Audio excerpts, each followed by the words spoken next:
রাজ্যে মাদক পাচার রুখতে প্রশাসনের আরও কঠোর ভূমিকার দাবিতে পথে নামল বামপন্থী 4টি যুব সংগঠন। শুক্রবার আগরতলার প্রধান ডাকঘরের সামনে বিক্ষোভ কর্মসূচির আয়োজন করে তারা।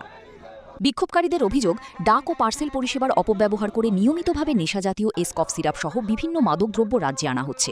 এর ফলে যুব সমাজের মধ্যে নেশার প্রবণতা বৃদ্ধি পাচ্ছে এবং সামাজিক অবক্ষয় বাড়ছে।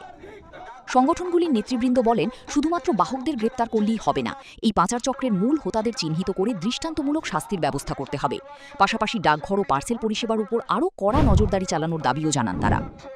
আমরা স্তম্ভিত, মূলত বিজেপি এই রাজ্যটাকে কোথায় নিয়ে যাচ্ছে। এই শাসনে গত 8 বছরে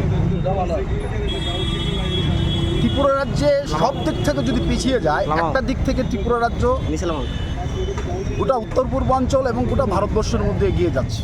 এবং এই কথাটা শুধু আমাদের নয়, তা স্বয়ং মুখ্যমন্ত্রী বলছেন যে ত্রিপুরা আজকে মানব প্রচার, নেশা প্রচারে অন্যতম পরিণত। এবং এই যে নেশার রমরমা, এই যে মাদকের রমরমা, এটা অত্যন্ত উদ্বেগের।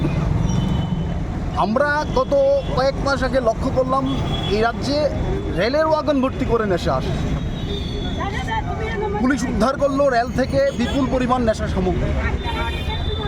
এবং একইভাবে আমরা গত 1 সপ্তাহ আগে যেটা লক্ষ্য করলাম যে ডাকবোর্ডের মধ্যে বিপুল পরিমাণ নেশা সামগ্রী ধরা পড়লো। কোথেকে আসলো? বিজেপি শাসিত গুজরাট থেকে আসে। এবং মানুষ যখন গোটা রাজ্যে উদ্বেগের সাথে এই বিষয়গুলি প্রত্যক্ষ করছে, ঠিক 1 সপ্তাহের ব্যবধানে গতকালকে বিক্ষোভ চলাকালীন বিভিন্ন স্লোগানের মাধ্যমে প্রতিবাদকারীরা মাদক বিরোধী অভিযানের জোরদার দাবি তোলেন। পরে সংশ্লিষ্ট কর্তৃপক্ষের কাছে একটি স্মারকলিপিও প্রদান করা হয়। প্রতিবাদী সংগঠনগুলির হুঁশিয়ারি, মাদক পাচার রোধে কার্যকর পদক্ষেপ গ্রহণ না করা হলে আগামী দিনে বৃহত্তর আন্দোলনের পথে নামবে তারা। Bureau report, news now.